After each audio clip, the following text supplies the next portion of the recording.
Mong,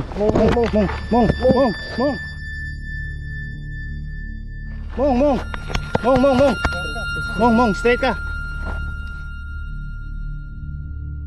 Paano ba to? Call. Mong. Uy. Mong. Mong, gising Mong. Tanggalin mo yung gamit.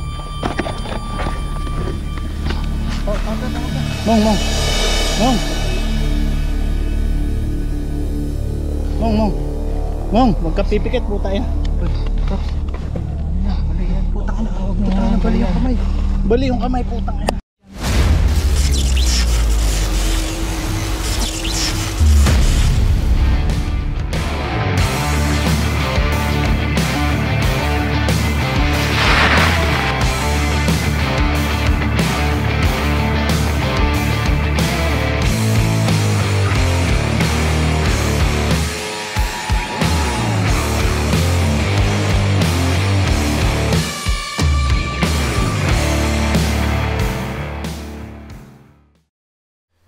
Hindi ko alam kung paano ito umpisahan,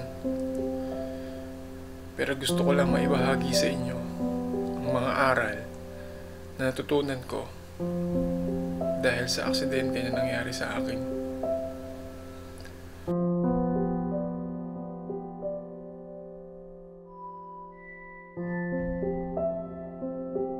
Ako nga pala si Emong, OFW sa Singapore.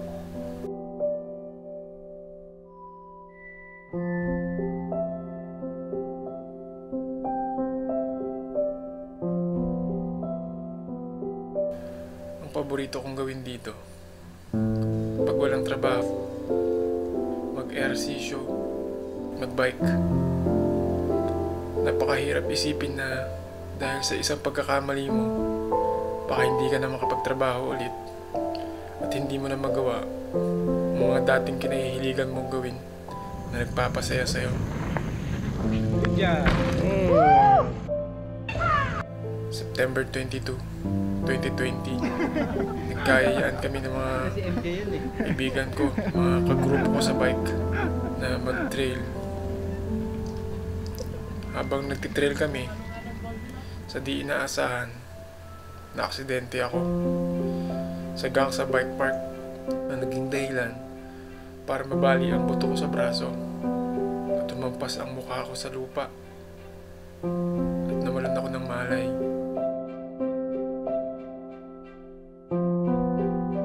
Minsan sa buhay natin, nangyayari talaga ang mga bagay na hindi natin inaasahan. Ginawa ko tong video na to hindi para matakot kayo. Matakot na gawin kung ano ang papasaya sa inyo, kundi para magbigay ng aral sa bawat isa. Alam ko din yung pakiramdam nyo na nagbabike sa kalsada o sa train. Nakaka-refresh ng utak. Yung tipong parang bumalik ka sa pagkabata. Nakakatanggal talaga ng stress. Pero dahil sa isang aksidente lang, baka hindi mo na magawa lahat yun. Kaya sa mga kapadyak, kasikat, kabisikleta natin dyan sa Pinas, hinay-hinay lang tayo. Huwag natin hayaan na ang nagpapasaya sa atin ang magdulot ng lungkot sa buhay natin. Parang tempo ng ano mo. Ano ba susubukan mo? Itong buhangin? Hilo pa? Lahat yan. At yung double? Sige. Diyan naman kayo eh.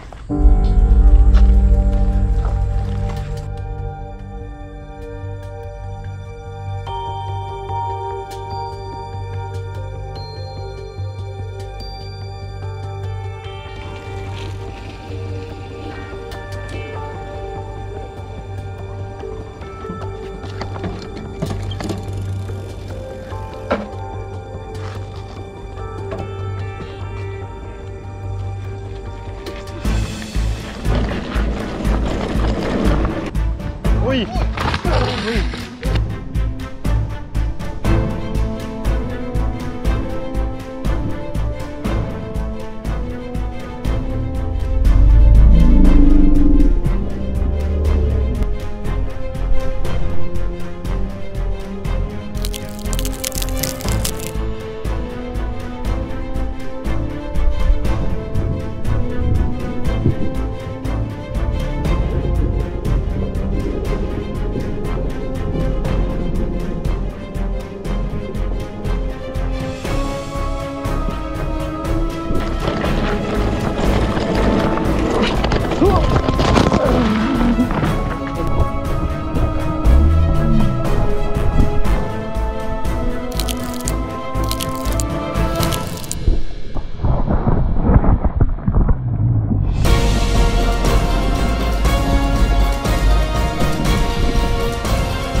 Mong,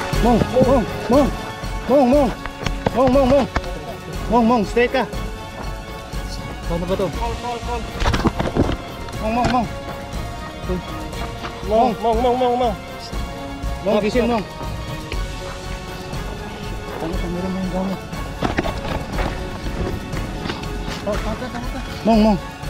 Mong, huwag kang pipikit, puta yan.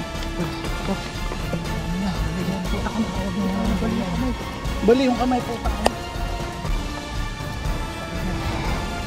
Tawag na.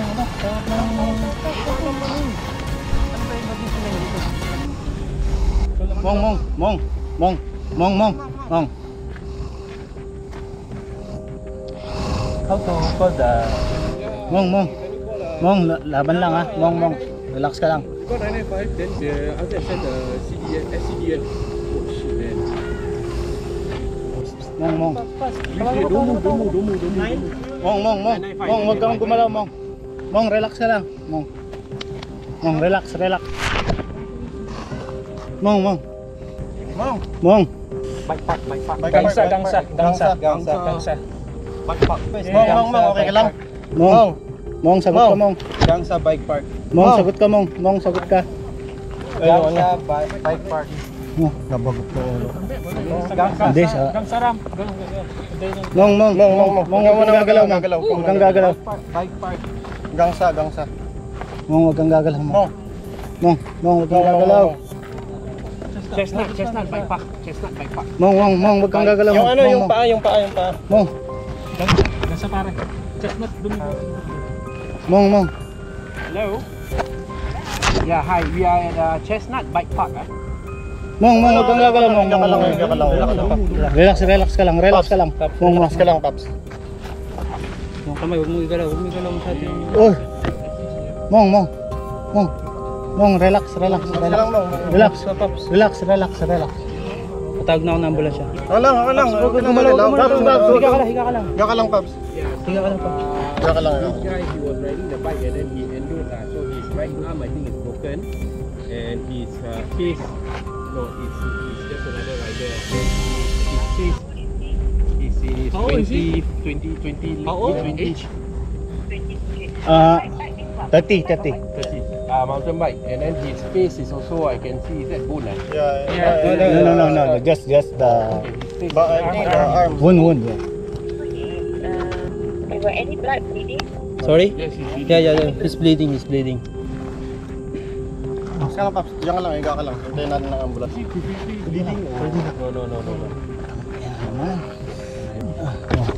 No. Mong. Let me do for you now. Mong. Come, I do for you.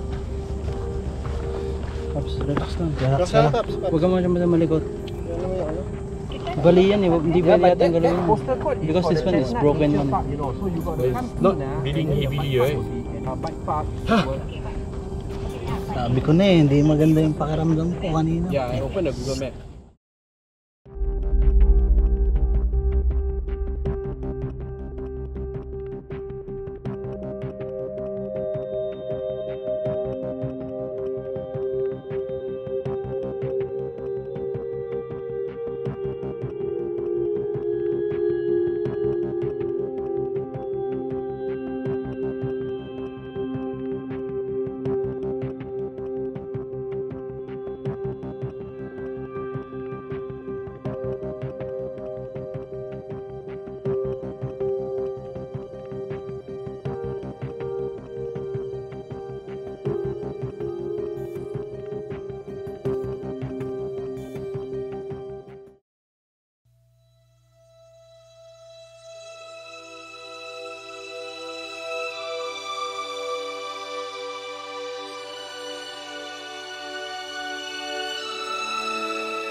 Mga aral na natutunan ko sa aksidente na nangyari sa akin. Hindi sapat ang lakas lang ng loob. Dapat mayroon pa rin tayong gabay ng mga eksperto. Always wear safety gears. Especially yung helmet. Siguro kung wala akong suot na helmet noon, mas malala pa yung nangyari sa akin. At ito yung pinaka-importanting lesson na natutunan ko dito. Na nanghihinayang ako, bakit hindi pa ako kumuha ng mas maaga. Insurance, wala ako nun. Hindi ako nakakuha. Ang laki ng pagsisisi ko pagkatapos na nangyari sa akin. Bill ko sa ospital, gulat na lang ako kung gaano kalaki yung bill ko. Kaya hindi ko alam kung saan ko kukuhanin yung ganong kalaki. Lalo na dito ako sa Singapore. Lalo pa kaya pag na-hospital ka. Yung pinagtrabahuhan mo sa abroad, mauuwi lang sa pagpapabaya natin. No? Kaya kung ako sa inyo, hanggang maaga pa, kung kaya mo mag-invest sa bike mo, kung kaya mo bumili ng mga kung ano-anong upgrade dyan sa bike mo,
sa lahat po ng nagpaabot ng tulong sa akin, papasalamat po ako sa inyo. Napakalaking tulong po nito sa gastusin ko dito sa ospital dahil sa nangyari sa akin. Maraming salamat po sa inyo. Maraming salamat.